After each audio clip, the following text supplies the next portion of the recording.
smutnejší. Potom príde naša veľká scéna. Tragické konce blízkych. Priateľom i pomocníkov hlavného hrdinu často hrozí nebezpečenstvo, ktorému vo väčšine prípadov nakoniec vzniknú v závislosti na ich úlohe v príbehu a na ich blízkosti hrdinovi. Samozrejme, všetci sme vedeli od začiatku, že Ron a Hermiona nemôžu zomrieť, že áno. V Tolkienovej Stredozemi a Lucasových Hviezdnych vojnách je v porovnaní s Harry Potterom dôležitých úmrtí poskromne. Všetci hlavní kladiasi pozdraví do klepu dokonca. Ak nepočítame Boromíra, Theodena, dvoch majstrov Jedajov, myslím Obi-Wana a Jodu, lebo úmrtia Qui-Gona a Padmé sa vzťahujú skôr ešte na Anakinovi, takže v prípade Luka je to Obi-Wan a Yoda. Pričom jeden z nich, síce Yoda mal už na to vek, ten zomrel celkom kľudne. Frodo ani Luke teda nie sú okrem iných stresov trestaní navyše vedomím, že pri nich umierajú ich blízky. O dosť horšie je na tom Harry Potter. Ten od 4. časti série začne strácať priateľov ako na bežiacom páse, pričom viacerých tragédiám je osobne prítomný a všetky s ním súvisia. Konškolák Cedric Diggory, krstný otec Sirius Black, najdôležitejší patron Albus Dumbledore a vo finále je to celý zoznam blízkych. Norrisová Hedviga, divoký Moody, Thompsová, Lupin, Fred Weasley a aj často odhalený pomocník Severus Snape. Nič neprezrádom, že všetci čítali všetkých 7 kníh.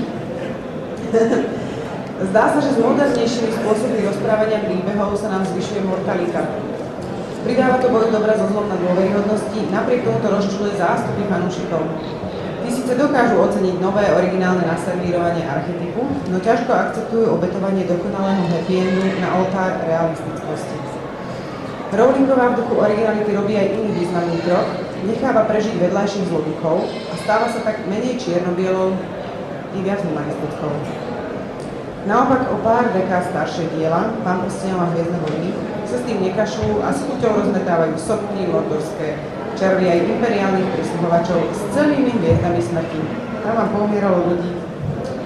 Tak ako predtým aj teraz sme sa pokúsili vybrať pre vás scénu z najlepších. Dvaja veľkí bojovníci sa v nej stretli pri smrti toho druhého, Boromíra. Vážení diváci, Boromírova smrť.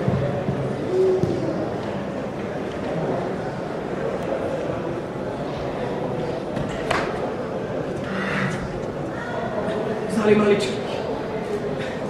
Frodo, kde je Frodo? Nechal som ho ísť. Tak si urobil to, čo sa ma nedopísal. Pokúsil som sa zjadnúť prsteň. Prsteň už nie je v našich rukách. Tak si dokázal to, čo ja nie. Odpust mi. Aragorn. Nie, Boromír. Bojoval si statočne. Zachoval si česť. Nechaj to. Nemá to zmysel. Svet ľudí padne a všetko zahalí temnotu. Moje mesto bude zničené. Aragorn. Neviem, koľko sily je v mojej krvi, ale prisahám. Nenechám biele mesto padnúť. Ani náš ľud. Náš ľud? Náš ľud!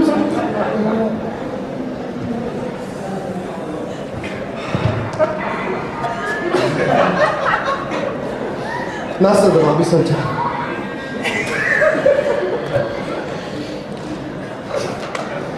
Môj brat, môj kapitán, môj kráľ.